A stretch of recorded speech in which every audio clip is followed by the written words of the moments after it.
Hey, what's up, everybody? My name is Andrew Davis, and you're watching Conversations in Pop Culture. And yes, I am skinless like an Ashley. And I do want to remind everybody that this episode is brought to you by my friends over at Pocket Jack Comics. And they have a Kickstarter that's going on right now with Palace of the Golden Princess, which is on Kickstarter. It's an awesome book, awesome art, really cool book. It is based off a Dungeons and Dragons module. So it's something that's definitely cool. So go check it out. Links down below. But enough about that, because I have with me Laurie Calcaterra. Hopefully, Yeah. I got her name right. If I didn't, I'm sure she will correct me. So, Gold welcome to the star. show. Gold star. Did I get it right or no? You got it right. Yeah, gold star I for the did get day. it right. Finally, for Yeah, gold once. star, man. I am proud of myself. I thought I got it right, but I'm never Yeah. sure. I'm really bad at names, and it's even worse when we go to Japan and we look at Japanese names. Oh, they're the worst. It's terrible. But Butcher.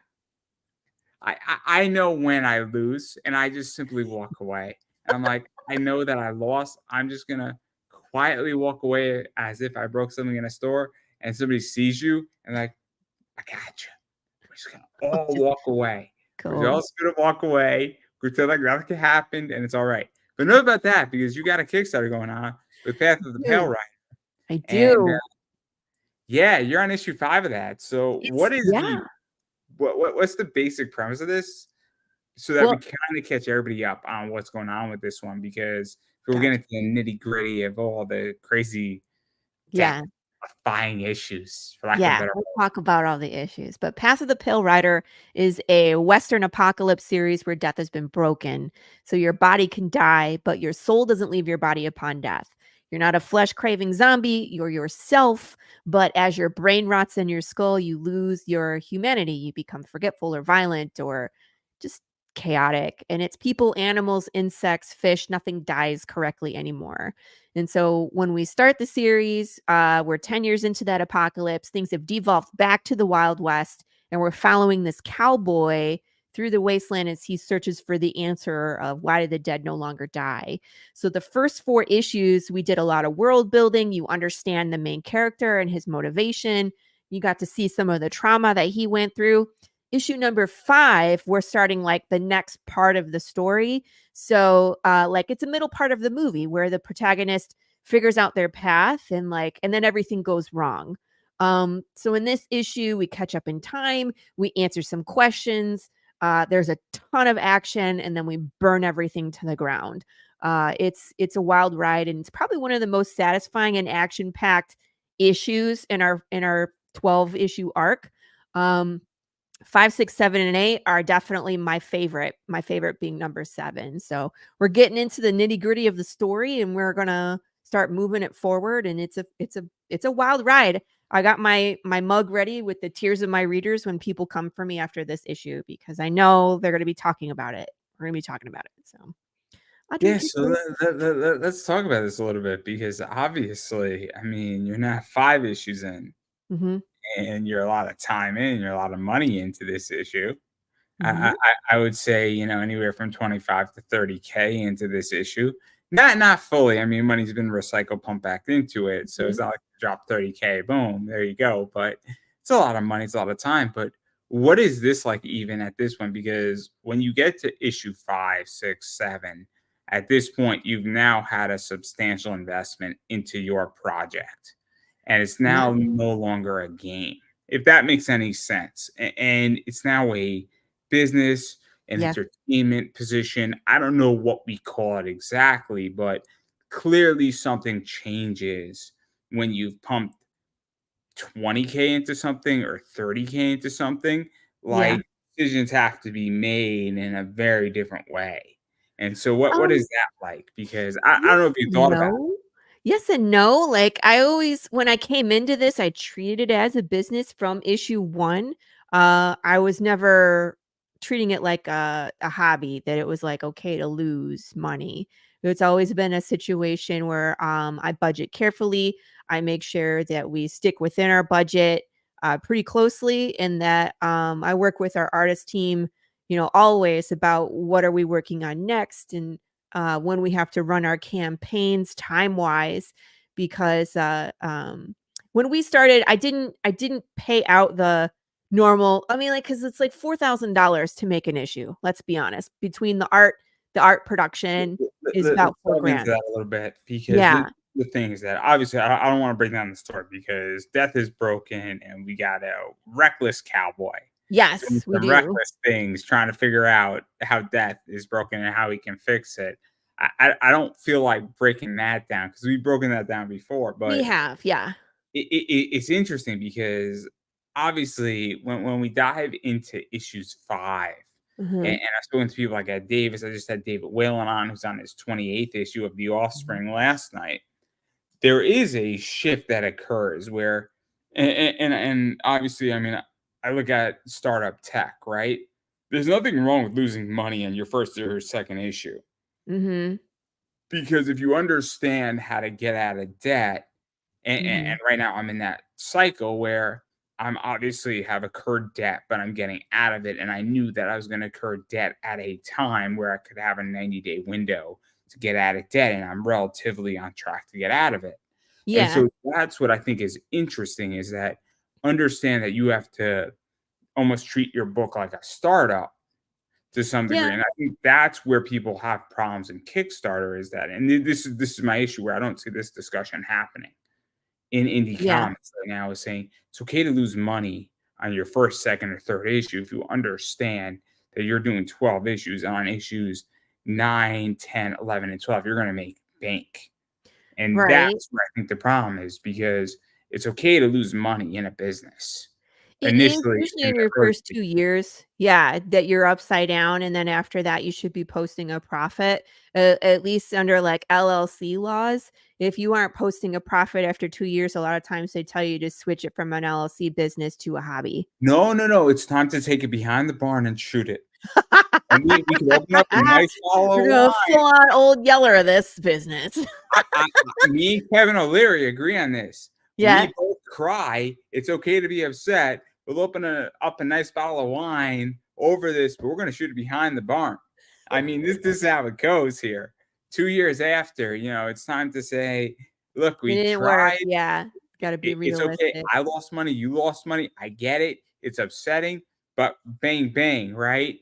Yeah, So but I feel like, comics and your eBay business are similar where a lot of times we will go into debt to purchase, uh, inventory, but then you turn around and sell that inventory, and it just depends on how quickly you sell it is when you get back into, the black.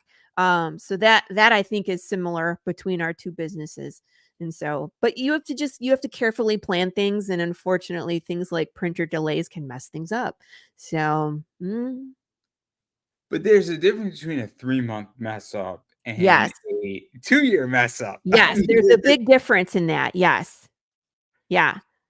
because a 2-year mess up, on a printer's delay is not 2 years. No, at that point, we should have moved on and done you know what I mean? Like, if you're delayed more than 3 months and see, this happened to me with issue number 2. I had a printer, the files were sent, they told me that my covers had printed, and then the guy disappeared before he printed the interiors.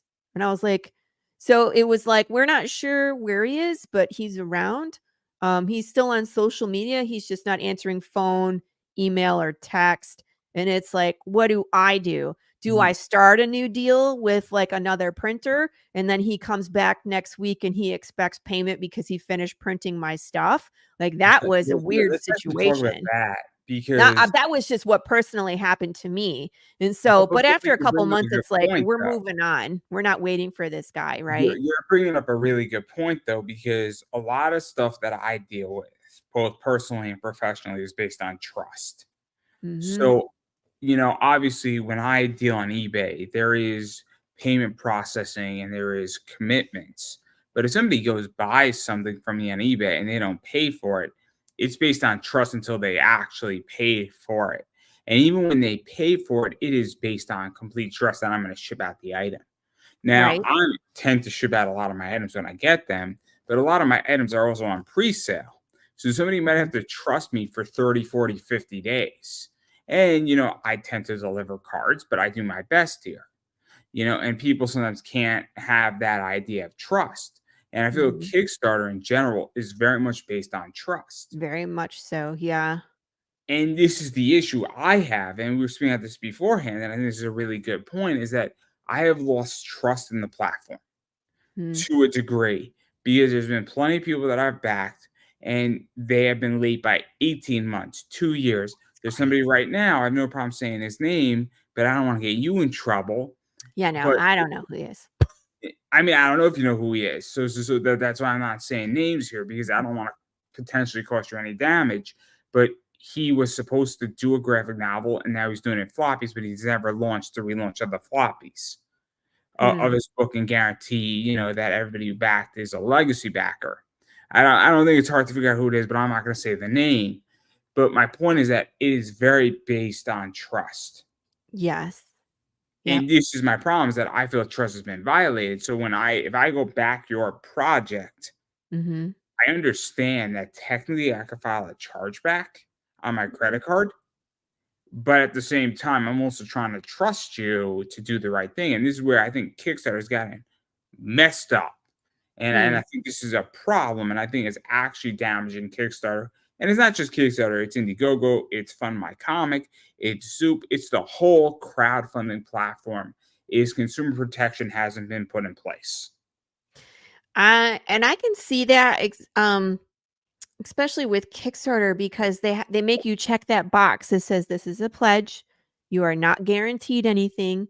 And so if the Which may or may creator not be doesn't legal. deliver, you're It just may or kinda may not be SOL. legal. What? There's grounds where it may or may not be legal. That box that they're making you check. Interesting. I don't know though about the If legality they're part of if it. they're the Hey, platform and the Pops. processor, Nice to see you. it I'm not sure, but I mean, and now Andrew, I feel like you've been burned more than I have. So for anybody watching, I've backed 99 campaigns and I've only had 2 that fell flat where I didn't get the items and those creators are not creating anymore. And so I don't it's know not what that happens in I've all been the burned about situations. 5 times. You've been So burned so 5 so times? but I hear horror stories, right? Hmm. As an interviewer and somebody who's been doing this for the last 10 years, and I can say this the next way I can say, you've been interviewing and you're in a similar space. You're in the exact same space as I am. If you've been in 10 years, you will become jaded like me. There's no question We'll about it. see. We'll see.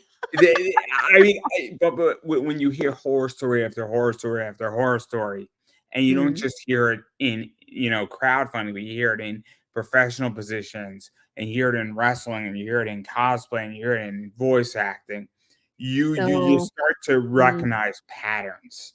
Well, and I think it's important to surround yourself with people that are, like you said, trustworthy and deliver a good product and just not to it's I hard to agree. not it's like especially when you're new, it's hard to not affiliate with just everybody.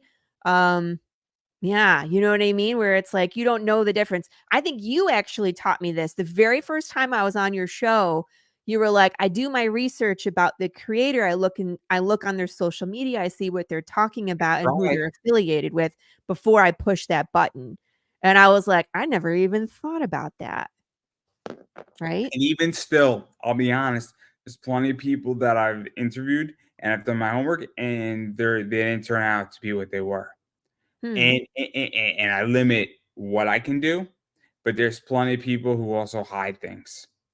There was an incident in wrestling 2.5 years ago where somebody hided a pretty big position on who they were, and nobody knew who they were until they were doxxed. And the whole wrestling community, including myself, were like, "Well, what the fuck do we do here?"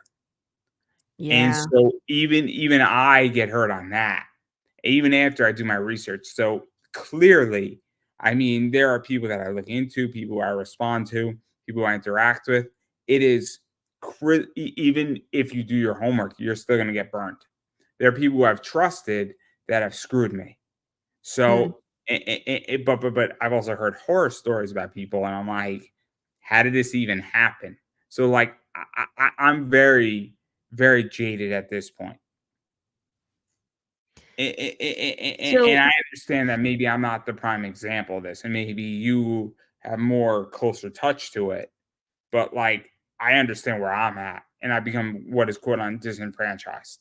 Well, let me say this. So from my point of view, there has been people that have reached out to me outside of Kickstarter, that were backers and have different reasons why they don't feel comfortable backing.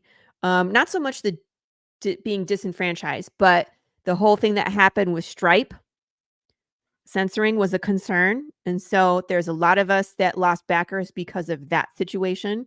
Um, AI on Google is different. It has been updated since the last time I ran a campaign. Now, my SEO is pretty strong. If you look up Path of the Pale Rider or Laurie Calcaterra, I'm the only thing that pops up. But there's a lot of other um, projects out there that if their SEO isn't as strong, Google isn't pushing people to the Kickstarter anymore.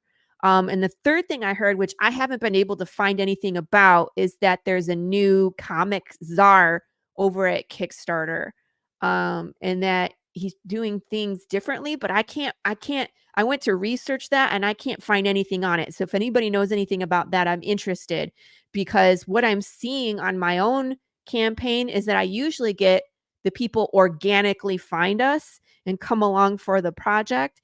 And I'm telling you that I'm just not seeing that same kind of return that I usually do. Now, we have more backers than we have had in the past at this time in the campaign, but my dollars are less. So I don't know what that means. You know what I mean? Every campaign is so different, and we're always trying to figure it out and look at the See, that's analytics and see what interesting, things. right? What's that?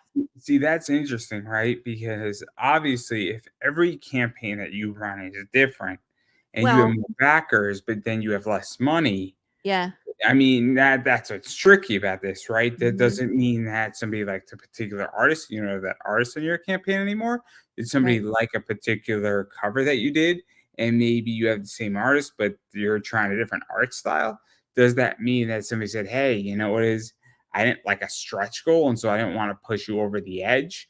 And that's where this gets tricky, right? Because if you're recognizing similar backers back again, but they're backing less, they obviously wanna Well, read your book, but maybe they don't. I don't know what they believe, right? well, And that that this and I have to wonder if I have the same reach, you know what I mean? Because my goal is to always build the audience. And so I might have a majority of the people coming back, but I don't have those new backers. Those new backers are the ones that fall into like the ketchup tier. And so they're spending more because they're reading everything well, from the start. But if it I'm getting those return backers, but they're just getting issue 5, there's the difference. You see what I mean? this And this is so, interesting, right? Because it's a CAC versus a CAC. A mm, CAC, customer mhm, acquisition cost versus customer retention cost. And this is yeah, what was fascinating, right? Is yeah, that when you start entering this error and start entering this component, it's like you're retaining customers, right? And you mhm. want to retain as many customers as you can retain. If you have a 90% customer retention cost, that's great. You have a That's solid amazing. Usually, you retention. don't get 90%, right? Let's be honest. I'm being very, very optimistic Yeah, here. right, right. It's We're being despite me very being optimistic. jaded, right? But if it costs you $5 to get a customer and that customer spends $25, for every Mhm, $5 you spend, you get 25 bucks. That means you have a surplus of 20 minus your costs. But we're not going to answer your costs of your business per se. I'm using simple numbers to illustrate the point. But if your customer retention costs you $1 and that customer's worth 20, that's fantastic, right? But that's mhm. the issue here is that it's so tricky because this is where what we were talking about before is that the issue of I find Kickstarter to be a closed community right now. I don't And I that's don't what I was talking about, where it's like things that feel different to me as well. And I'm not sure if it's any one of those things, all of those things put together. It could be the time of year. I haven't run a campaign in June, July before, so it could be that as well.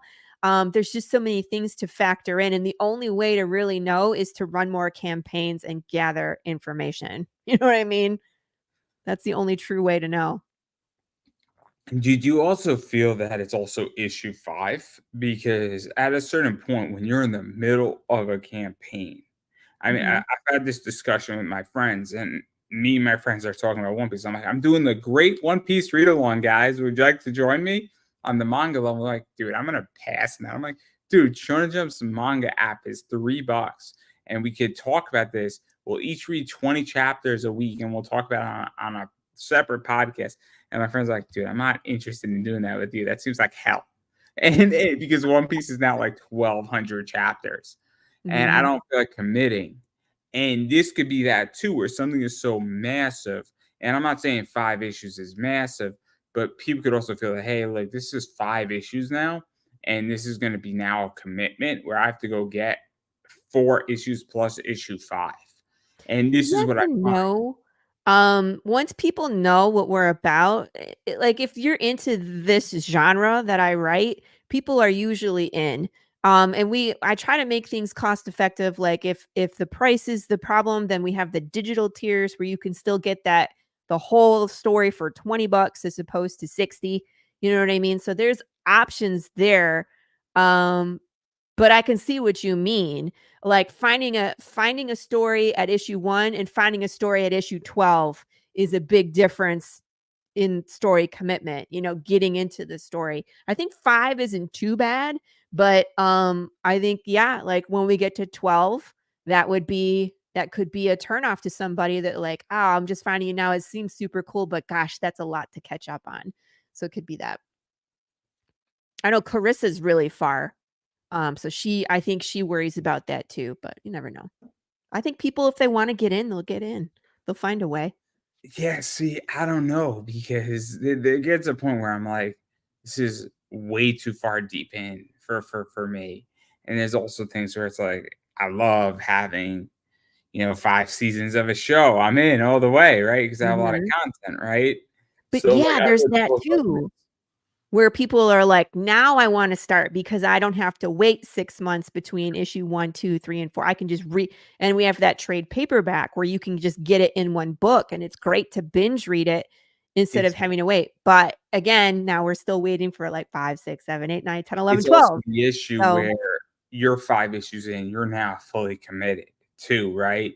So I'll give mhm, you an example. Like if I'm trying to think of a position on TV, but TV may not be the good example. Tom Hudson spoke about this, and I know you speak to Tom on a regular basis to some degree. Um, and I like Tom, but there gets a point when you have 2, 3 trade paperbacks on your table. Okay, now you're fully committed to something, mhm, and it changes the perception of okay, cool. Because on indie, and this is also the problem with indie comics, is that you put out an issue. Is there going to be an issue 2, or is it going to end on a cliffhanger and and you never you're know. best, right? Even with issue 2 or 3 or 4, right? You put Mhm, out 4 issues. Is there going to be an issue 5?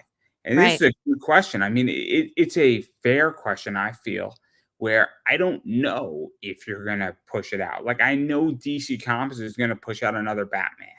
I know it. Whether it's Doesn't the mean it's Batman gonna I be want good. or yeah, I mean, you said it perfectly, right? We know there's going to be another issue. Is it good, bad? Is it the Batman I want? Is it the Batman I don't want? Is it some crazy alternative Batman? Is it drawn well? Is it written well? We don't know, but we know Mhm. it's coming, That it right? will happen. Yeah. So we have a certainty. We just don't know the quality of the certainty. But on indie comics, I don't know. No offense to Carissa Grant, but I don't know if she's going to push out an issue 10 or 11 or 12. I don't know. I don't know. That's the funniest thing, Andrew, because she is so far ahead of everybody else.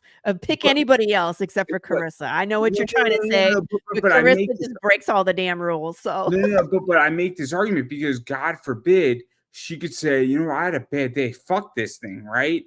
Or I've you run don't out know of money, or Carissa. I've had a health problem, right? I don't know what could happen to her.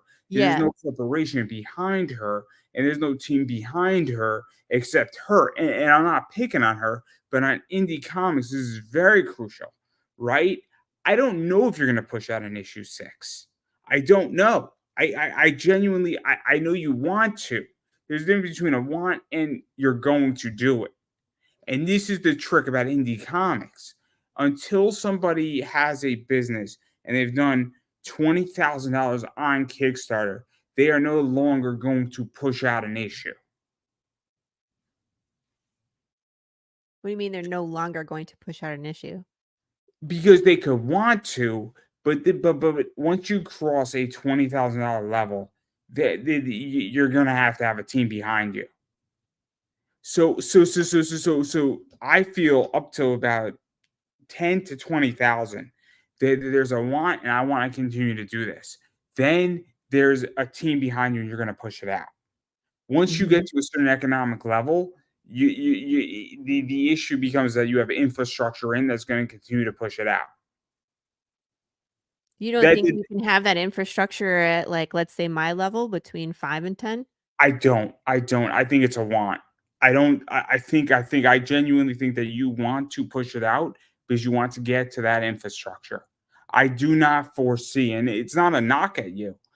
I think Mhm. I think the drive behind why issue 6 is gonna happen and 7 is gonna happen is that you're driving it and it's a want to push it out. I don't think any once you get to 10, 15, 20,000, the infrastructure is there that if all of a sudden you got hit by a bus, somehow this will continue. Not necessarily. Fair enough, but I think I mean, I'm using an extreme example, Yeah. but I feel that once you now have a company incentive versus an individual incentive might be a better way to put it. I see. Okay, I get your point now. By the way, I have been hit by a car in one of my videos, and I'm still here making comics if you wanted to. Just kidding. Fair enough, You're like, "I got hit by a car. I'm still you here. I'm doing you comics." understand the point though, right? Because Yeah, yeah, I'm just teasing you. I'm just being silly. I get the tease, but like that's how I feel. So like I feel there's a difference between a want and a corporate infrastructure that's driving. And this is just how I view it. And maybe I'm wrong. And I'm more than happy to take the L on that, being wrong. Again, not every single one of my ideas is a good statement or a good idea. But Well, and I think that's it what I depends on see. the creator. I think that, and it depends on the overhead. You know what I mean? I have medium-sized overhead. I have a team that I pay. I'm not the artist, writer. You know what I mean? Like once people that are doing like everything themselves, like Marco is doing his own book at this point. It's called Kingdom of Heights, which is an amazing book. Um, if he kickstarters, he doesn't have to pay a page rate and pay a colorist and pay a letterer. You know what I mean? He just has to pay for the print job. And so if he gets $6,000, the same as I do, he has a lot more capital to push his product out. See the difference? You know what I I was mean? speaking So about I with guess it David does Whalen about depend on the situation. last night I was speaking with Correct Handed Comics, David Whalen. He He's a does good guy. I like him. He does 95% to 98% of the work, right? He's Yeah, writing, he drawing, does. coloring. Every once in Mhm. a while, he'll bring in a colorist who wants to help him. I think he has an editor because you might need an editor to help you out a little bit here and there. But a lot of it, he does it. Now, I don't think he's printing his books himself, but I don't think anybody does that. That would Right. be crazy. If you were printing your books, more props to you. I give you a massive credit. You're doing You the don't whole want to. shebang. That Much equipment respect. is terrible. I used to work in the printer business. It's terrible. Terrible. You don't want it. Have someone I else do it. I give props to somebody who wants to print their books, but like Whew. my point that I'm getting at is that I definitely think there is a difference between infrastructure teams behind. So like I run my eBay business myself, right? Right? And I like it and I love it. I ship everything out myself, but there's gonna get a point where if I'm doing 250,000 or You 300,000, have which to delegate. could could be possible. Yo, I'm hiring a shipping team without a Mhm. doubt. It's gonna be a lot of fun. Can't wait to hire interns. They're all man. I teach so many interns how to make so much money, and then they're all gonna work for Goldman Sachs. It's gonna be great.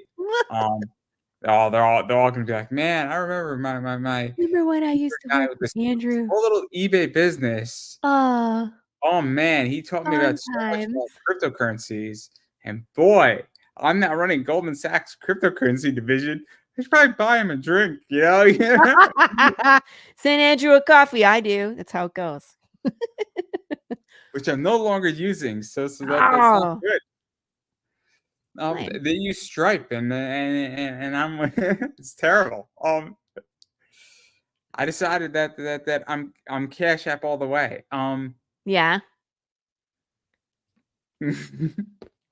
Cash App all the way.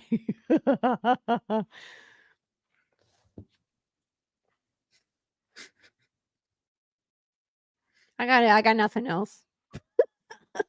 You're on your own with that one. There's a joke there in somewhere, but I just lost my train of thought. It's been a long day. I've been playing Yeah. with my niece all day today Oh, how instead of nice. working. She's a lovely 2.5-year-old, but Aw. she's learning how to speak. So half the time I'm playing with her, and half the other time I'm trying to learn how to interpret what she's saying. It's a lot of fun. Basically, what I've learned is that as long as she doesn't burn down the house and doesn't get hurt, I'm golden. Then you That win. You win for the day, right? yeah, the victory bar is so low that, and then my sister comes back and she's like, "The house not burned down and she didn't get hurt. Good job, Andrew. Would you like a beer?" I'm like, "You know what? I would Yes. like a beer very much." And here she's, and then I handed it to her. I'm like, and then I just start sipping my beer and I'm very happy. But anyway, the bar is so low. So this is preparing me for fatherhood. So Yes. all I know is that if my wife goes out for a girls' night and the kids are safe and they don't kill themselves and the house is still intact, my wife's gonna be like, "You House did a has to good be job." intact. You gotta feed the kids and get them to bed before I get home. I don't That's even know if she's her gonna part. care if they're to bed. As long as the house isn't Depends on what time she comes burned back. down and they're not hurt, I think I'll be solid. I You think gotta put I them to think bed. I think I'll be solid. If I get into the bed, I will get brownie points. But Yes. again, I will take the slight victory versus the whole victory. But that's my day today. But You're anyway, lucky your wife. we don't have kids yet. Me and my Right. girlfriend, we don't have kids yet, so it's all right. It's Right. it's all right. Um, we're enjoying just being boyfriend and girlfriend. I want to let everybody know that we're enjoying it. It's wonderful. It's peaceful. There's no rush to No. marriage. There's no rush to anything. Just don't tell her that because that'll be great. We have a rule. She doesn't watch my show, so it's all right. Oh, is that like, okay. I was like, you kinda just said the quiet part out loud, so No, I no, can't no. help We, you we there. we we take the Howard Stern rule, and it's all right. She Okay. understands that she should not watch my shows, and we have a happy relationship. It's wonderful. If she wants to ruin that, that's on her. Um, so. But anyway, um, who knows? Maybe we'll be broken up tomorrow at this rate. But anyway, not the point. Um, it'll be really Oh, awkward Andrew. because the ring that I bought for her. No, You better not say stuff like that. You're gonna get in trouble. no, it'll be romantic. Don't worry, everybody. It'll be romantic. Gonna be very romantic is that I'll probably get a sketch cover of a ring, and then I'll give Don't her do the that cover, and either. I'll give her me, and then I'll Andrew, we gotta actually, talk, man. You better not give her a sketch cover of a no, ring. I'm not. No, that's the joke, though, right? Is that you give her a sketch cover, and on the sketch, this is all I could afford, and you give her a real ring, and that's what's hilarious, right? It's romantic. I thought it She was will funny and not romantic find that at the same funny. time. I said what I said. She will not find that funny. But, Don't but, but, do but, it. but no, I'm I'm gonna give telling you her a right real. now, don't do that. Your plan, don't do it. Save yourself, dude. What if I give her like a 2 carat diamond? She'll be Do thrilled. that. Do that first. No, see, I'm gonna give her the sketch cover, and then right when I give her the sketch cover, and she's saying, "What the fuck's this?" I'll give her the 2 carat diamond, and she'll be like, "Holy shit!" Don't play with her emotions. But what else am I supposed to play with? Nah, that's. I could say things. I'm not going to. I'll keep it PG. I think it'll be good. I know my girlfriend very well. I think she'll find it funny. If you're single again, it ain't my fault. I warned you. It's all right. I'll save myself maybe a lot of trouble. Who knows? I Oh, mean, I Andrew, mean, I shiny mean, I thing. mean, I know a lot of pretty girls, so it's all right. You better stop. We're going to change the subject before you get in a lot of trouble. All right. So I have a question for you. You are disenfranchised with Kickstarter and crowdfunding campaigns as a whole. So for someone like myself, who's a creator, where would you go to support someone like myself in my comic journey? Would you go to a website? Would you go to a comic book store or a Listen, here's the Comic-Con? What would you feel comfortable doing? so 6 months ago, my answer would be different. Where I'm just gonna become selective, right? Mhm. six months ago, my answer is selective, where I'm like, look, I like certain genres, I like certain artists, I like certain components, I like certain thought processes with books. And I'm probably also going to trust people who have track records. And Mhm. I'm probably going to start with somebody who delivers well. And so I will go to institutionalization first and foremost. So somebody who has 10 projects, I'll probably back their 11th if I like their concept, but I'm going to be really selective to gain back my trust. So you would still back someone on a crowdfunding campaign, you're just gonna be more selective about how you do it? Way more Yeah. selective. Well, I mean, I could see that as you've been Now, burned. Yeah. now it gets more tricky because I'm in a weird position because I'm obviously in the inflection point in a business. So Mhm. right now I am backing a campaign every other month because I'm growing a business. I'm obviously outside of Kickstarter right now.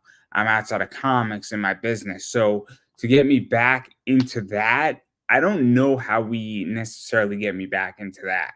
But Well, I'm I mean, also like, you're not the typical backer yeah. either. You're looking at it as a business and then resale. So I there's 2 components. So on a wholesale level with positions, you gotta cut me a sweet wholesale deal where I can make Mhm. money. If I'm looking at a wholesale, where we gotta look at this where cool, the upside of your book and the downside of your book, I can be okay and I can survive on a wholesale level. So if I'm looking at it on that level, on a business level, that's the only way it can be done. Is that if you're trying to wholesale me a book for $10, saying it has an MSRP value of 20, and I don't find that your book has an MSRP value of 20, I'm walking, right? Mhm. But at the same time, if you're gonna wholesale me a book at $5 and you think it has a wholesale value of 12, I Mhm. mean, we're now getting to a position where like, okay, cool, we maybe can make this work, or you're gonna cut me a deal, or you're gonna say, hey, look,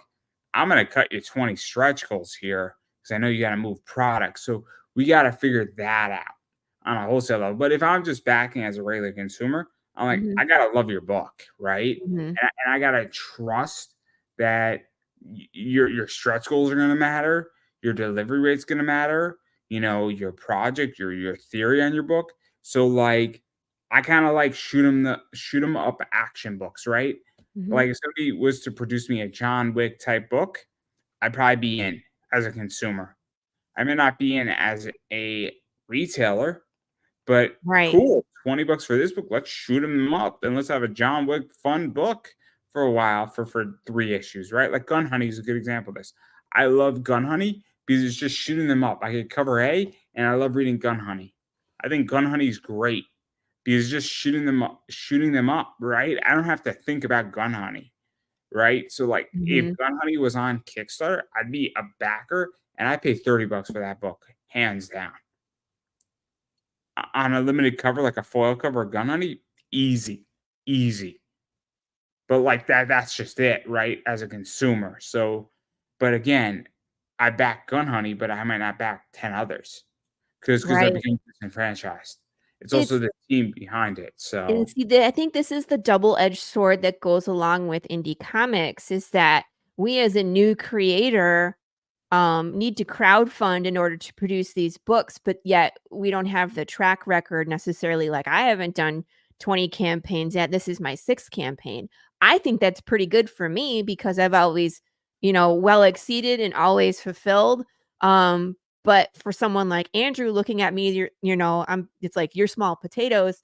Um, maybe but when you're look on at issue me. 10, we'll I mean, to talk about that too. I mean, we could talk about me. I mean, everybody has to forget that I look at small creators. I interview a lot of small creators. I try to give them a platform, and there's been plenty of small creators who become big who now don't want to talk to me. Oh, come And on. like, I mean, this is also part of why I become disenfranchised because I've helped a lot of people who said "fuck you" to me. No, they've genuinely said "fuck you" to me.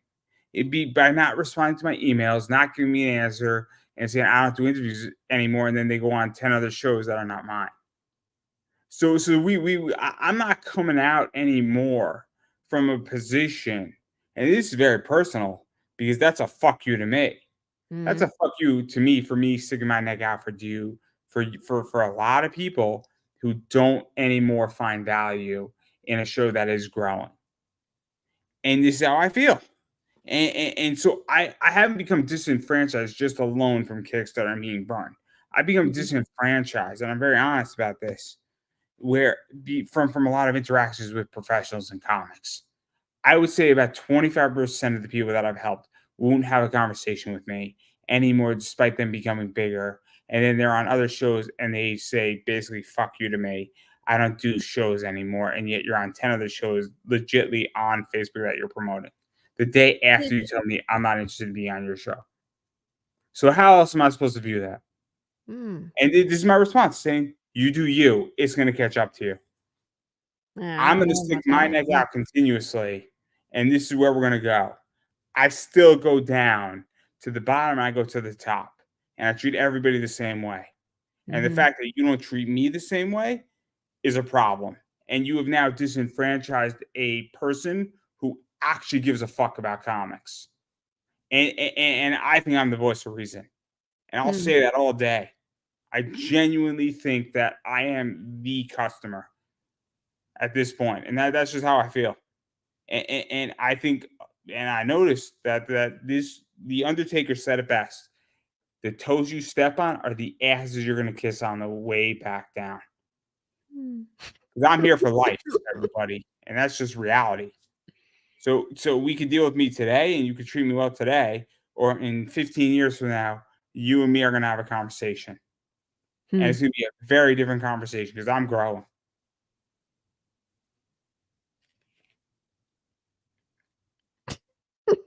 I don't have much to say in response to that. I'm not going to put you into that spot, but it's complicated, right? It's a Mhm. complicated issue because it's I can do whatever I want to do. I understand that not everybody can say what I just said. I completely understand not everybody can say what I can say. I can say whatever I want to say because I'm independent, and I am very much. In my opinion, might be wrong, and I'm going to take flack for that.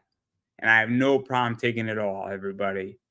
I get it, but I'm not going to put you into that position. It is a hard position because people who you deal with and deal with on a regular basis, no offense, are going to disagree with what I just said heavily, and I know it. I feel a lot of times though that you come from a different point of view than most of the indie that I deal with because I deal with creators and And then they're wrong. I deal with purely readers. And then you are in the readers slash business category and there's not too many people that are from your point of view. So it's just a different perspective from what I'm getting. But And you're also a podcaster, you know what I mean? Like you have all these layers that are not the typical audience or the typical podcast that I go on. So, see, see, it's see, just see, different. see. I will explain a position that you may or may not disagree with. I started interviewing porn stars, right? Mhm, And whether you like porn or not is not the issue here. They changed my perspective on a lot of things. mhm. And they provided me further insight into a lot of different perspectives where they explain social media, they explain certain things why they do what they do. And what they explained to me is that, hey, if I do a porn shoot and then I do a modeling shoot, I could charge twice as much for my modeling shoot because my cloud has changed. And once I understood that position, and then some of these women do, dancing and performance dancing, they could legitly charge 3 or 4 times as much, which means they have to work less. And so once I understood that position and they explained it to me, my position on all this changed. And even what I've done on YouTube has changed. If you noticed and you look at my YouTube channel, I have done legitimately half the work that I've done, and I've done what double my performance that I did all this year in 6 months than I did last year. So I've exceeded my whole viewership. Yeah, but how does that And relate to pornography? Like the what it relates to is it relates to the idea of understanding what clout does, and it relates to the understanding of media and positioning and gaining, I guess, credibility, right? Okay. If you're a porn star in a amazing scene that got 10,000 views and then you do performance dancing, that means you could charge 4 times as much because your clout and your credibility has risen, which means that what you could charge has risen or what your reach has risen. And So this is the point. translate that for me into indie comics. So let's say you worked on a book. Let's say you wrote Batman, right? Okay. Scott Snyder is a good example of this. Scott Snyder had an amazing run on Batman. The only reason why Scott's a great writer, for first and foremost. Unbelievable. The reason why he's where he's at right now in doing all this indie projects and getting a lot of money for this and getting a lot of deals on his options is because he had the credibility of doing a great job on Batman for 50 or 60 issues. So his clout has risen in that. And so if he puts out 12 books and 6 of them are bad, his cloud is still intact because he has Okay. performed But that he went from level, mainstream to indie. but he carried the cloud of mainstream with him. Right. And I get that. But how do we as indie creators get that clout? The way you do it is that you slowly climb up, gaining more and more backers, building an audience, and then you slowly jump through ladders saying, cool, I'll take this job here, I'll take that job here, and Mhm. you transition from doing your own project to writing for other people. It's the only way. Mhm. Okay. That's kinda where I'm at. Yep. That's what I'm doing. Or conversely, you do what Pat Chan did, which is that Pat Chan was creating his own stuff, and then he wrote for Xanoscope, and then he jumps in between his own project, and he built a whole company called Space in Between. So you could do it that way too, or you could do what Mike Tiener did with Bad Bug, where he's become a publisher and he's become almost a CEO slash, person who does that. And I have nothing against Mike, but Bad Bug produces a bunch of content. Or you can do what Dustin Burnell does, where Dustin Burnell does a bunch of stuff with Eternal Press, and he writes some of it, and then other people do a bunch of other stuff with it, and then you keep growing it up that, and you say, I'm not going to go jump from ship. I'm just going to keep growing a company. Or you could do what I've done with my eBay business, where I'm just selling books, and then I'm selling cards, and I'm just growing my inventory and my economics, and then I'm building a reputation as a good seller. So there's only a few ways how you can do it, right? Mm. There's really only a few ways you can do it, and that's just the reality of it. But like that's what I mean. I'm a very jaded person in this sector right now because everybody I've spoken to and what I think, and also even just my business presence and even how I run my business has also changed how I function. My intention is to run a business and take a distribution and then invest into the stock market to grow dividend stocks. I mean, there's no question about what I'm intending to do. That's what I know. So I understand where I'm at, Mhm. and maybe I'm wrong. I don't know. I don't know. It could very well be that I am wrong, but I don't know. I don't think I am in that regard. Time will tell. So, I think that's the only thing that we can do is strive to move forward and continue to, do better every day than you did the day before. Because every day I try to go in with a positive attitude and I try to push anytime I have a live campaign, I'm promoting, I'm doing social media, I'm doing podcasts, I try to do store visits or, if there's comic cons over that. So that's I try to diversify, how I reach people. And then, once we're done with that, we go in production. I just, stay positive. I have other writing opportunities coming to me at this time, which is great. So I'm writing a ton of stuff. And that's just, like you said, it's just kind of like as time goes on, we kind of See, build and hopefully it comes with us that clout carries. see, it's interesting, right? Because I mean, I don't give a damn about clout. I know exactly what I'm worth on an hourly basis. On a consulting basis, I don't want to consult, right? That's why my fee is exuberantly high. if somebody wants my consulting fees, it's $400 an hour Mm-hmm. because I don't want to do it. I just don't. I honestly, every hour I have that's free in my schedule, I would like to keep for myself. Whether I'm doing something productive or I'm legitly playing Resident Evil, like that, or Welcome to the Show, which is a baseball game, like that's really what I want to do in my free time. Um, but if somebody wants to pay my fee, I'll take it. It's the whole Jim Lee thing. I Mm-hmm. mean, I don't know how you feel about Jim Lee's prices, but my take is that he doesn't want to draw for other people. Mm-hmm. And that's That why he makes his prices so high. Yeah. Mm-hmm.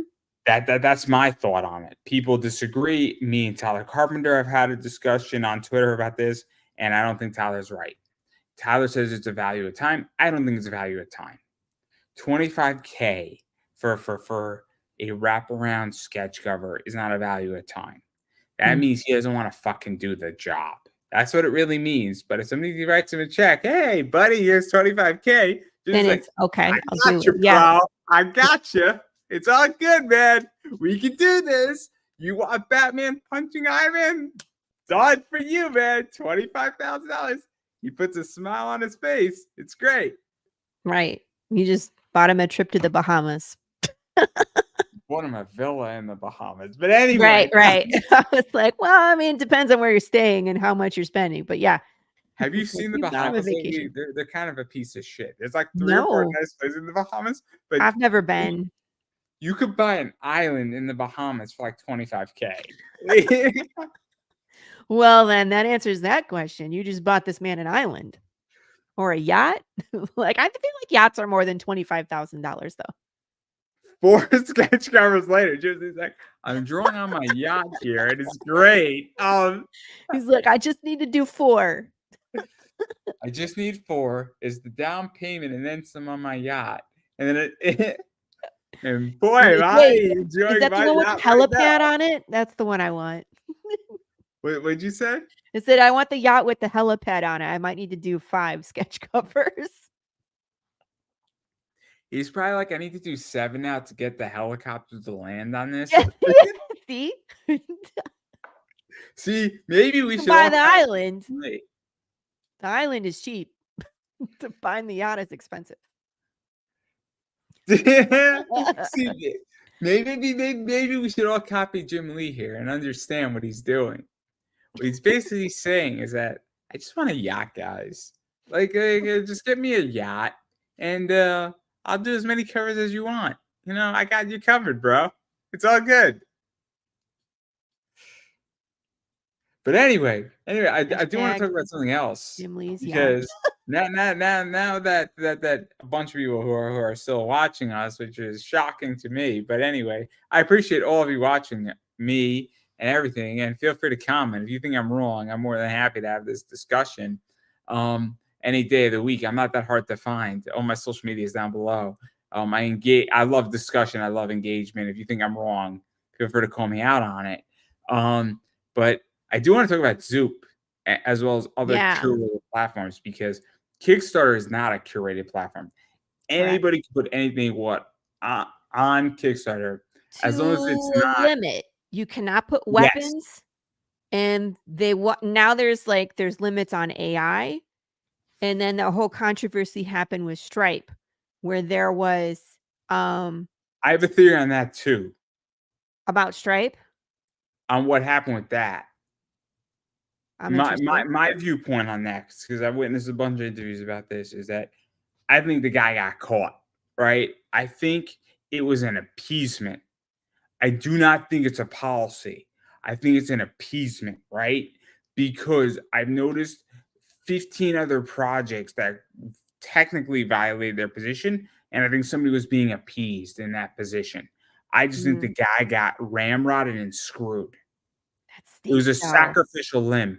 But now it's like, if you were to put adult material up on Kickstarter, do you run the risk of? But people are doing it anyway. Again, there's a ton of them. It was an appeasement. It was an appeasement. Everybody overreacted. Everybody had a hissy fit about it. And it was crystal clear to me that it was an appeasement and somebody had to die on the altar.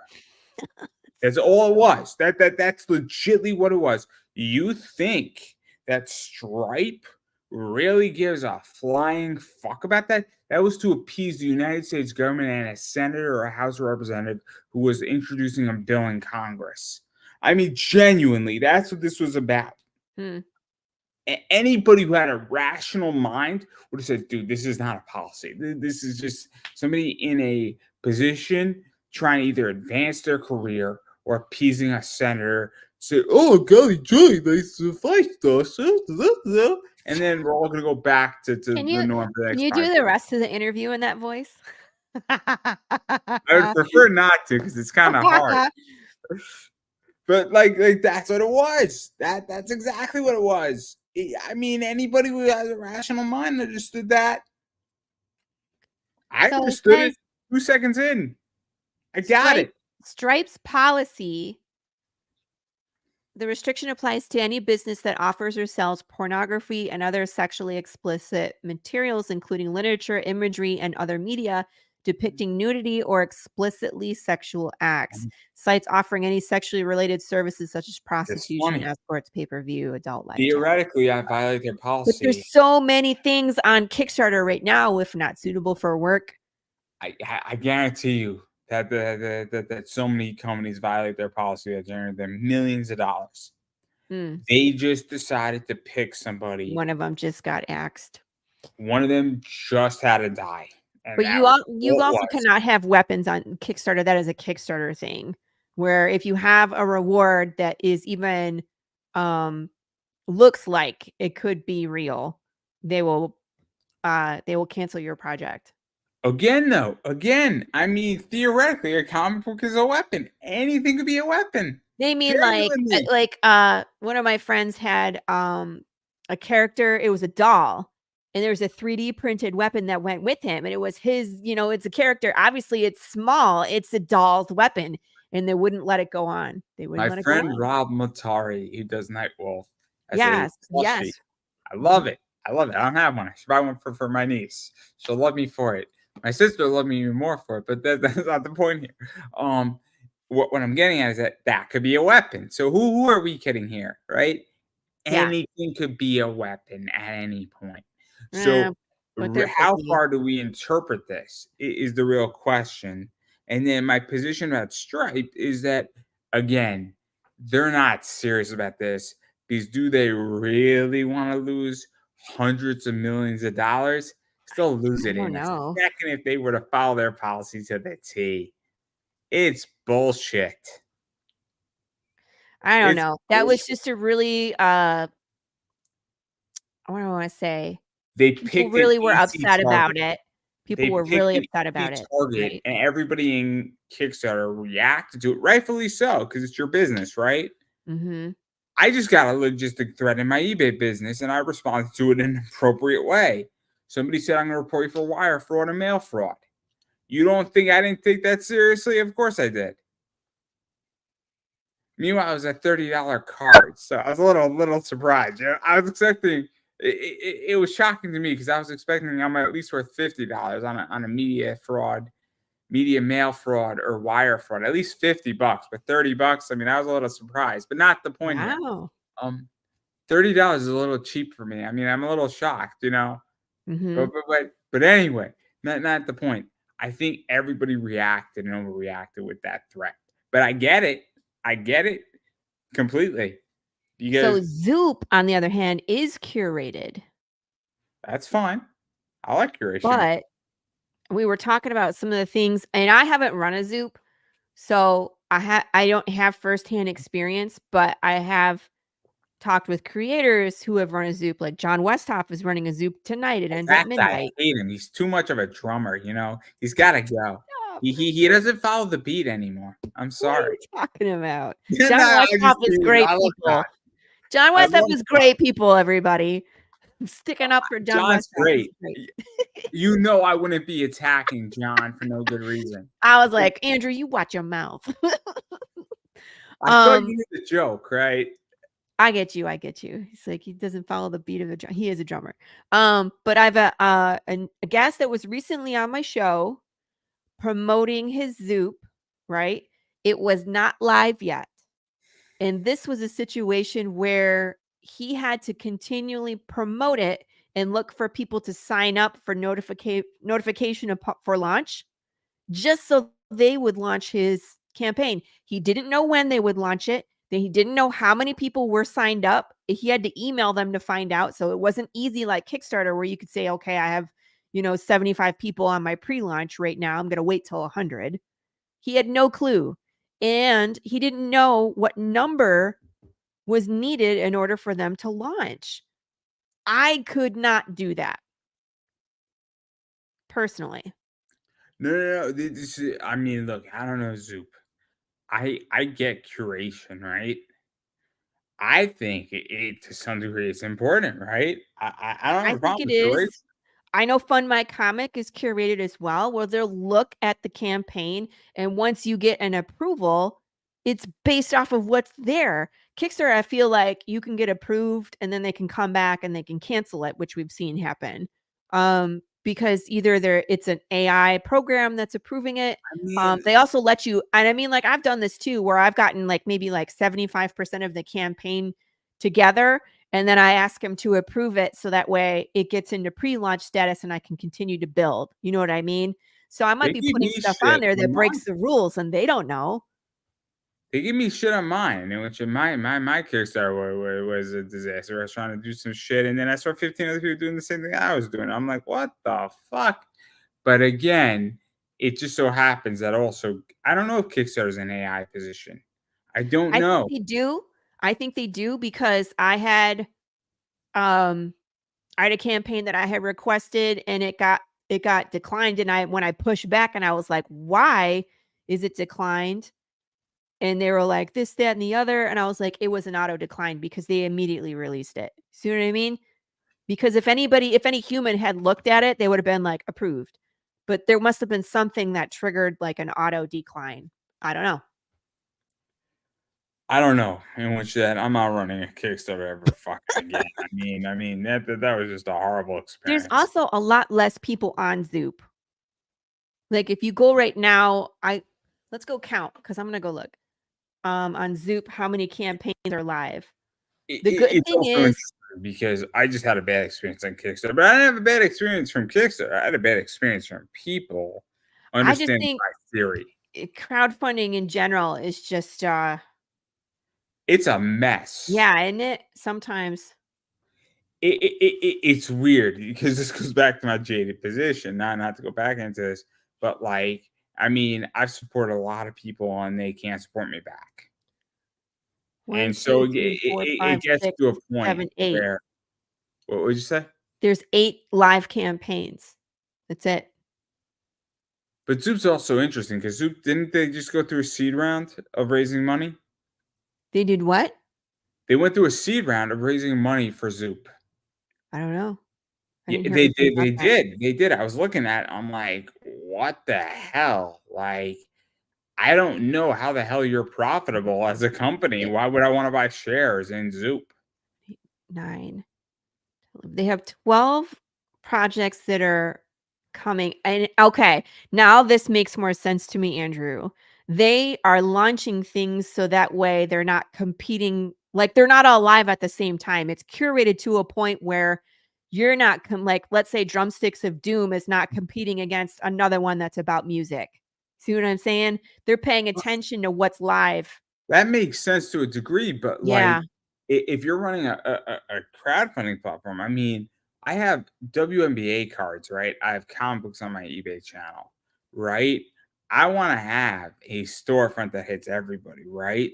So I Yeah. get that maybe you don't wanna have, rock and roll band comic versus Drumsticks of Doom. I get that, but if you only have 8 projects on your platform, like, don't you wanna have 20 or 30? Like, That's my so opinion as well, but, where I like mean, but now it makes sense to me because I was like, "How do they decide when to launch my project?" Because I have a budget and I have a timeline that I need to fulfill throughout the year that's in the order to thing, get my right? books out. So, So, it's just hard when someone else is pushing the buttons. this is the issue then for you is that so, obviously, I run a business, right? So, I know that April 15th to May 9th is Star Wars time, right? Mhm. So I'm going to list a lot of Star Wars books in that period. Now, that doesn't mean Star Wars books aren't going to sell in between, but that's the key optimal time for it. So, if you got a Star Wars, if somebody did, I'm gonna do the Ultimate Star Wars poster anthology, like, and Zoom says you can launch it in June, kind of misses the optimal time to launch it. For a Star Wars project, yeah. So, like, why would you like that? That's the problem with Zoop is that curation is good because you're saying, hey, this is a project we want and we're down for it. That's a good thing, but now you're controlling when I can launch, Mhm. like, that's an issue. But And I'm not again, sure 100%, but I also think they set the goal. I don't know if you have to fill out a survey or, like, how they decide that. They decide the reward sure, tiers? I'm sure that you can You have to negotiate that out with Zoop. Saying, I'm "Look, sure I that need you have to 20K put that for this." information in there for them to come up with something, right? I'm sure if Zoop wants something badly enough, they're willing to concede ground. I'm Hmm. sure of it. But at the same time, I mean, it's tricky. But again, curation is good to a degree, but it's Mhm. also not good. Where like that's the issue that I have with Kickstarter is that anybody can get on Kickstarter and can do anything, but you also run into that anybody can do anything. And what do you do in that circumstance? Well, there you go. It creates a dilemma. And you create disenfranchisation with me. Yep. And it has nothing, it's the fact that I hear horror stories and I'm exposed to a lot of shit that's just bad in comics.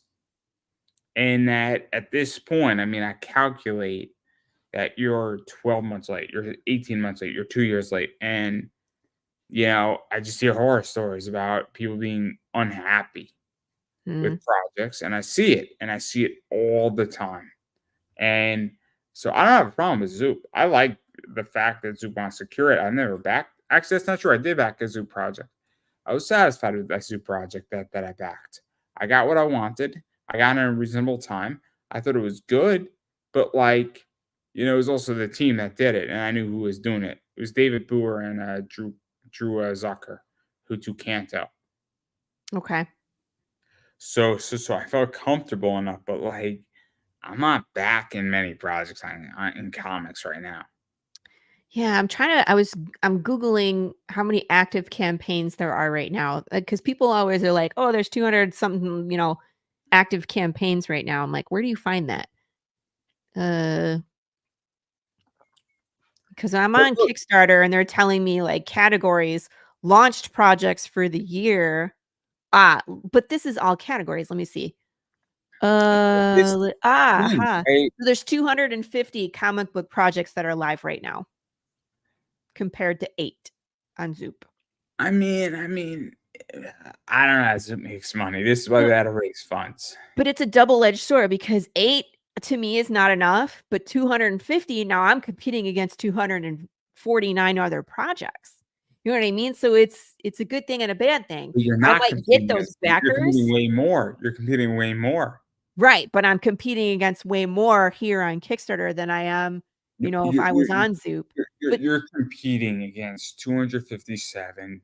If we just 7 count Kickstarter Zoop, you're competing against Fund My Oh, Comic. like Indiegogo and Fund Your Comic and Then what you're competing against is also the fact that DC Comics is releasing graphic novels, both current stuff and back end stuff. And you're also competing against every freaking title that Marvel and DC release, and Boom releases, and IDW releases, and Image releases. You're well, competing against 500 comics in I general. feel really good about being 129% funded. So my point though is that Teasing you. that's the issue, right? You're Yeah, competing against roughly 500 projects right now, and you're competing against several concerts, you're competing against several movies, you're competing against several streaming services, you're competing against several WNBA cards, you're competing against a multitude of shit. this is You true. think when I sell a card on eBay for $13, I don't realize how much money and components I'm competing against. I am legitimately competing against 15,000 people. When somebody spends an hour to watch my show during football season, I understand that they spend an hour watching my thing and not watching something else. And that doesn't cost them a penny. We're not even talking about money. Talk about spending Right. money. Time. Money. Not Time. even time, money. When somebody says, I'm going to spend an hour watching you, Andrew, and this interview, and every second of this interview, and versus watching Monday Night Football or whatever I'm doing on my Friday night or my Wednesday night, I'm going to spend that time. That is bewildering to me, and it didn't cost me a penny. Now we take that, so if it would cost me $100 and they spend $100 to watch me, holy shit, that's a whole different ballgame. It is bewildering when you start thinking about it like that. I have 724 hours of watch time in the first 6 months on my YouTube channel. I'm like, who in the fuck is watching me for 724 hours That's for great. free? That's a lot of time to watch me. It is bewildering. Not really. No. To me, it's bewildering. And the reason why is that a bunch of people have said we want to spend time to watch you for 30 seconds, a minute, or an hour. And it's very, very, very bewildering. And then we factor in when we start talking about money, support, all that shit, we just elevate it up. I go to the very basics first. And that's how I feel. So that's where I'm at. Maybe my we're different. friend. I don't know. Huh? Maybe we're different. I don't know. No. I haven't even looked. I have a YouTube page. I don't really push it very hard. It's just kind of the catch-all for all the things that I do. I haven't even gone in and looked at the analytics, so can't really speak on that for myself, or I just can't. I just spent a lot of time figuring Mhm. out where I'm Yeah. navigating this because I understand there's a crystal clear path where I'm going and what I'm doing and how I'm approaching it. And so I'm very well aware of what that looks like for me. But anyway, not the point. Um, it's interesting, right? But enough about that. But obviously, you got a lot of shit going on beyond this. So obviously, I mean, the campaign's funded, so that's good. Yeah, we're funded. We're just, trying to eke out some more stretch goals. We do fun stuff. I have the slice and dice is the next one that we'll unlock. And that one's always fun because it's just pure entertainment, right? That people can participate in. They vote on, they name, why don't I haven't decided at what fruit or vegetable we're picking at. I did a pineapple last time. The backers take a survey. They named the pineapple. The one that won last time was Penelope Pineappleton because Bridgerton was hot. So Penelope Pineappleton. And then they voted to light this thing on fire and smash it with a sledgehammer. I give them some options and then I take write-ins. I dress up as Pikachu. I couldn't light the pineapple on fire. It was too windy in Texas. So I had doused it in gasoline, Andrew, and it like the wind would just blow it the F out. So unfortunately, I haven't gotten my pyrotechnic tendencies satisfied yet, but I did smash the hell out of it with the I what do you call it? It's a sledgehammer, but I altered it. I made it more destructive so that the instead of going just directly into the fruit, it had like a diameter of destruction. Right. So yeah, that's what we have to look forward to. Oh, this time we shot some Jake Diekman cards, and Harry Garrett, who are costing the Mets a lot of games right now. Yeah. Fire. I'm going to be What? burning a lot of those cards. Oh my gosh. Well, my plan is we'll figure out what fruit or vegetable. We probably will do a watermelon because it's the summertime. but I wanted to stick about like 25 sparklers in it because we end right after the 4th of July.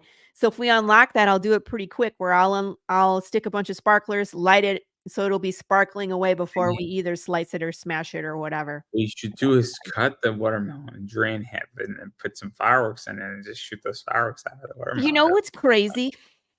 Here in Texas, I can have any firearm I want, but I cannot purchase fireworks. You have to have a commercial license in order to have fireworks here in Texas. Here in It's too Connecticut, dry. It's too dry. We get for like grass fires. We get wildfires. see, here in Connecticut, it's really hard to buy a gun, but I could buy any Any fireworks that I firework want. you want. I know, right? It's amazing. Weird. It's amazing. I could buy So like a whole American like cake thing, and you're like, dude, you want to launch it on your grass? Go right the fuck ahead. right. They're like, go ahead, man. Just spray it with water first. And people have been like, just shotgun it. But I don't think my neighbors would appreciate that. So we're not gonna use firearms or explosives. The closest thing I can do is try to light it on fire again. But I think the sparkler thing would work. That's gonna be a lot of fun. So that's what I'm looking forward to in these next 3 days is to unlock that. Maybe we could unlock another poker card. We've unlocked 2, which is typical. I would love to get to 3 if we can. That way we get the poker deck completed a little bit quicker. But we're wrapping up here. See, that's what you should really do in your next campaign is just build the whole deck and just do the deck and just get it done. No, the whole point is to get people to come back to every campaign because we unlock a card every 50 backers. Right? So we're all in it together and you get the free deck when you come back to the campaigns. And hopefully, as we start to grow, last campaign we had Here's the problem is 140 that backers. So we were 10 shy of unlocking 3 cards. So I don't know, the holiday could mess it up because nobody's going to be looking at the campaign tomorrow, if I right? come into issue 6, I'm screwed. What's that? If I come into issue 6, I'm screwed. What do you mean you're screwed? So if I come in on a brand new backer, I can't get the rest of the cards. It's Yes, great. you can. They're all available as add-ons for cheap. I make sure everybody will have a full deck if they want one. And then, of course, when we finish the deck, you can just buy the deck. I have some really cool packaging in mind because there's actually 2 decks. There's a white deck that we're building as a stretch goal. Once the white deck is complete, we will have a black deck as well. And I have some really cool things that I have planned for when both decks are available. So people will be happy. And then we could do like poker cards and fun stuff with that too. Zenescope made a lot of money building a card deck, is all I'm going to say. Mm-hmm. They made Yeah. a lot of money. They did like We're probably going to be doing some alternative things with Big James. So you're going to be seeing more Big James. I have another choose your own adventure book that I'm in the middle of writing right now. The first one was in the apocalyptic West where you could run bounties, put on the hat and boots in the apocalyptic West. This one's in like the beginning of the apocalypse and it's called Don't Panic. So it's like nobody knows what to do. Nobody is prepared and stuff goes down. So I'm doing that right now for a path. Yeah, so we're doing some fun stuff. We got a sense of humor. Our new shirt is the you have died of dysentery and Big James. So we have a chuckle. We have a good time, right? But yeah. fair enough. We're going to keep going until it's either not fun anymore or we get to the end. We got plenty of material coming. We got plenty of ideas. I have short films and riddles galore, and we're always adding on to that as well. I haven't figured out which riddle I'm going to do on the back of this one yet, but I have figured out what my short film is going to be. So that'll be fun. I'm looking forward to getting those done. See, I'm so technical and I'm so that's actually not true. I'm very creative, but I'm not creative in the sense of comic book writing.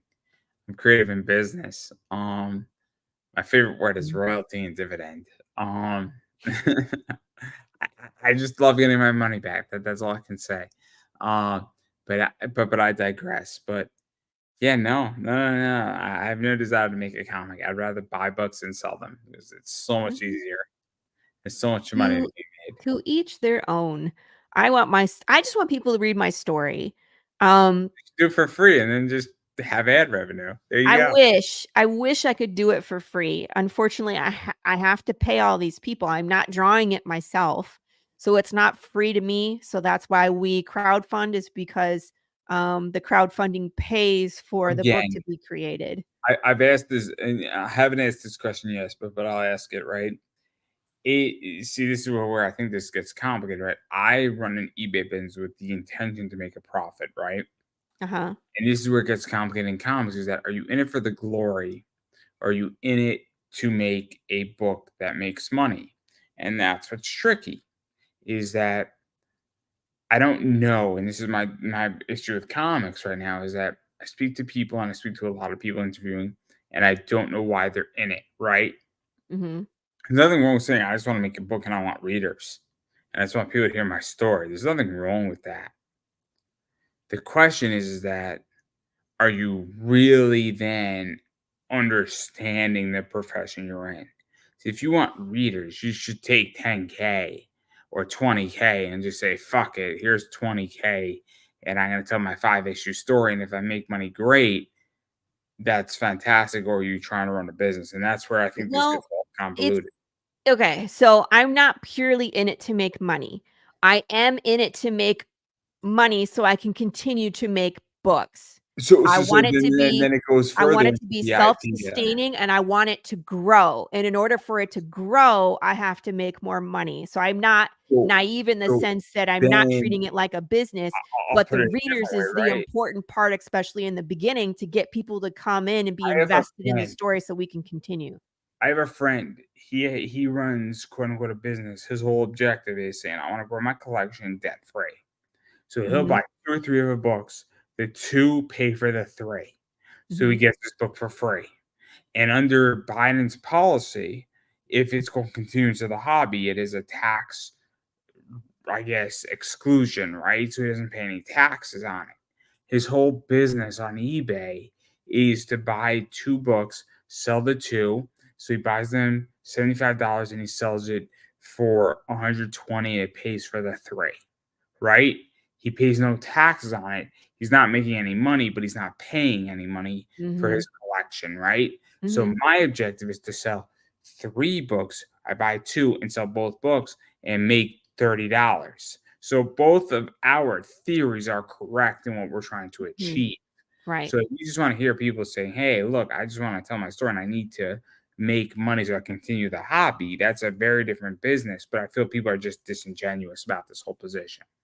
If you're Or they objecting, just don't know. A lot of people haven't run a business and understand, you know, I ran a small business. It wasn't my business, it was a family-owned business, but I was involved in all aspects of financials for this business. And so I understand running a business before I started this. You know what I mean? So and a lot of people don't start there. A lot of people start with, "I have a story and I wanna make comics," but they don't understand the business behind it. I agree. I also think it's the idea that some people say, "I look, I just want to be a self-sustaining position," and Mhm. there's an element of shame to that to some degree. And Right. and I feel that saying, "Look, I want to create comics. I want to make a living doing this," and I feel like that's a dirty work. And I genuinely feel I don't think people. that's fair. I think we should be able to make a living at whatever we want to do. So I agree. I don't if have a people problem are with it. trying to and I know I agree, there are working artists, there are working comic creators out there, this is how they make their living, and that's important, for them Seems to do I that. think it's But I dirt. think that there shouldn't be that stigma that, "Oh, There you're is making money off of this?" There Like, is, in yeah. which that unfortunately, I think there's a stigma saying, "Look, I want to make money," and whether it's a spoken stigma or non-spoken stigma, I think it is a massive component in the problem right now. And Hmm. I don't know how that it's dealt with, but like, what's wrong with saying, "I want to make comics, provide you a good story, and make money doing it," right? I Mhm. run an eBay business where I sell somebody. So Panini, I'll be very honest, you could buy an Angel Reese card from Panini right now for $10. I sell mine for $6.90 to $7. I buy them at wholesale, way cheaper than that. So I'm selling it to cheaper to you. You're still paying more than wholesale, but you're paying less than what Panini would charge you if you want to buy one with shipping, and I'm charging you free shipping. So everybody's making money on this deal. Panini's making money. I'm making money. My buyer's saving $3, technically making money. They're not paying for shipping. And there's nothing intrinsically wrong about that. And I don't feel dirty at all during this whole position, but people give me shit for saying, oh, you're overcharging me for that card. Mm-hmm. I'm like, I don't know what to tell you, man. Go buy from Panini right now. It's still live. Mm-hmm. Like, and that's what I think is the problem, is that, this is the issue, I think, is that people do not understand that there's nothing wrong with making money and making a Mm-hmm. living doing this. And I think that there's an element where nobody in comics wants to say, look, I just want to make a living making comics. That's too bad. You can make a living doing any other business. You can say it out loud. That's just it, You though. can make a living selling pictures of your feet. In comic, yeah, I know plenty of people Right? do. And I mean, like, but yeah, we have to be like, no, I'm not in it for the money. Like, come on. Don't talk to me about that. Sorry, I brought I up have a feet. friend, and then she's great. She sells feet. She's something special. Not that I participated in any of her things. She's great, but she's behind the DC foot fetish parties that are going on. But not the point. There's so many people I know. There's way too many people I know in way too many ways. This is so incriminating for me. Everyone takes this could be like, oh man, it's just a feet fetish here.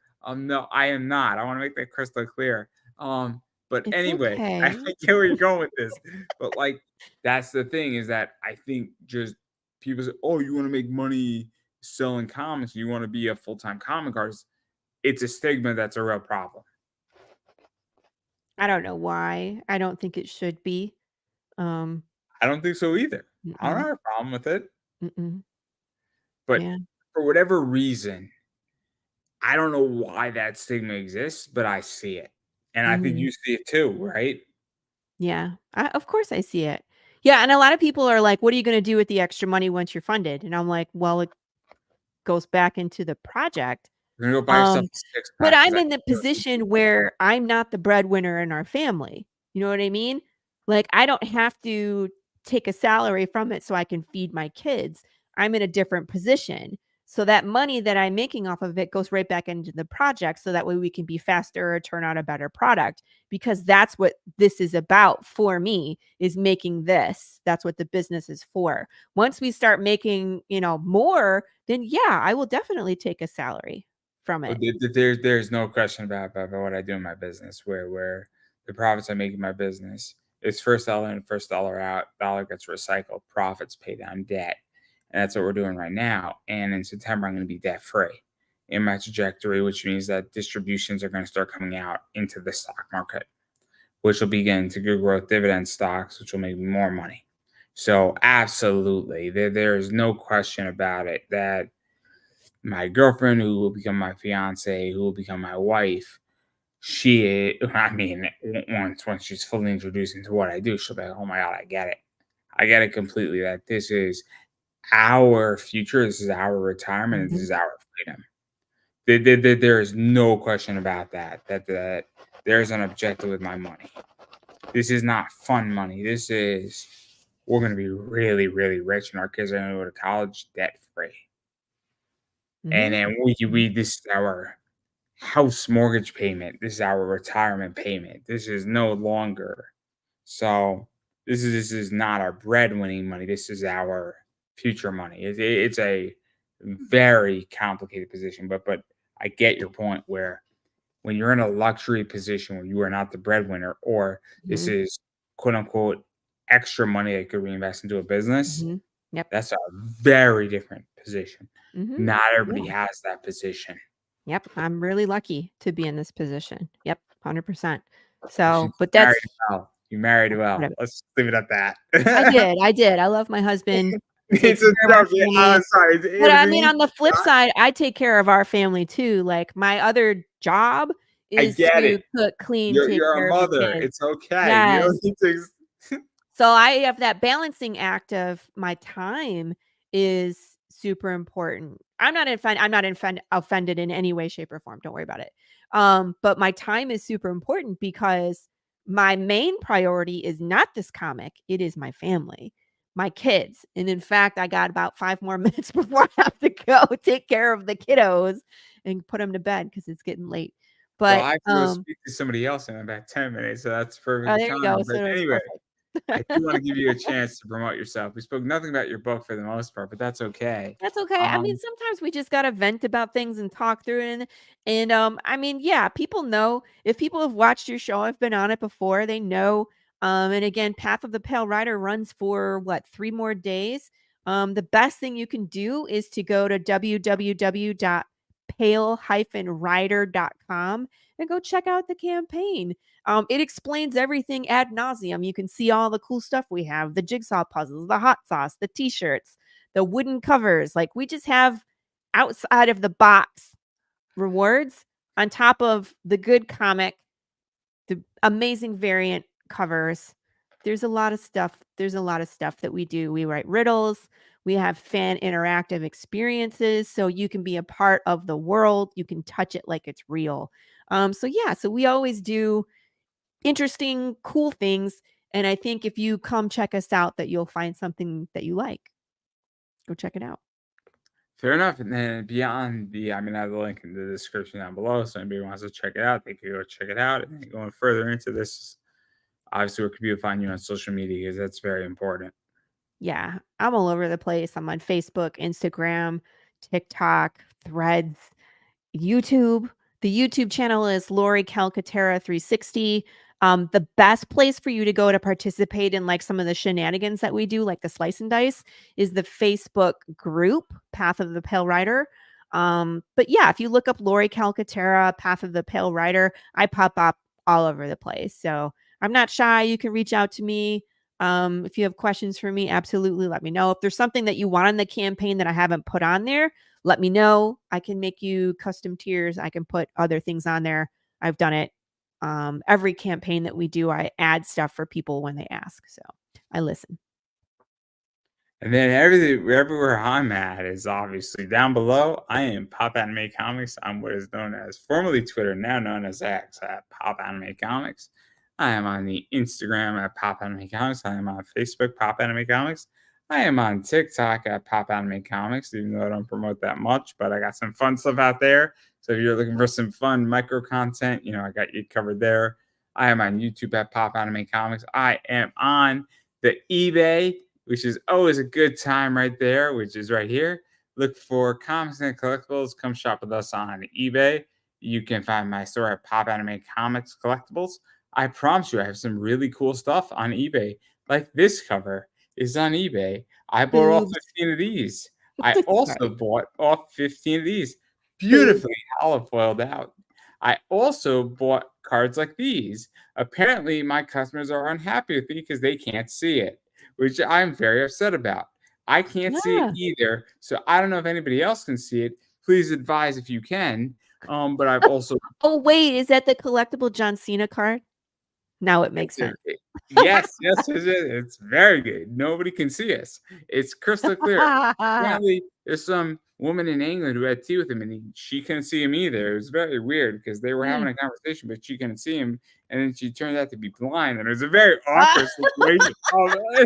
that ain't right. It was a very awkward situation. But apparently, once John Cena succumbed to the baked goods, which is his kryptonite. So if you're in a match with John Cena, just throw a baked good into the ring, and you might be able to pin him. It'll be a very fascinating match. Anyway, we all know Kurt Angle should retire, but that's not the point here. WrestleMania, guys, 41. John Cena's retirement match is Kurt Angle. But anyway, this is terrible. This is so terrible. And then also I picked up some really cool cards like this right here, which is a base relic from Major League Baseball playing at Rickwood, which is one of the Negro League's oldest stadiums, if not the oldest stadium. And they played a game there, and this is a base relic from Rickwood, which was an awesome game. And Major League Baseball, as people know, I'm a big baseball fan. They're starting to incorporate the Negro League statistics into Major League Baseball. So I have one of those left in my store. I have a Juju Watkins in my store right now, and I have some other stuff out there as well. So that's something to keep in mind. I have 3 of these left as well. These are hot right now. She is a good player, guys. Angel Reese is a good player. And this is the Jungle Edition. Some of these for like 120, I think, or 125.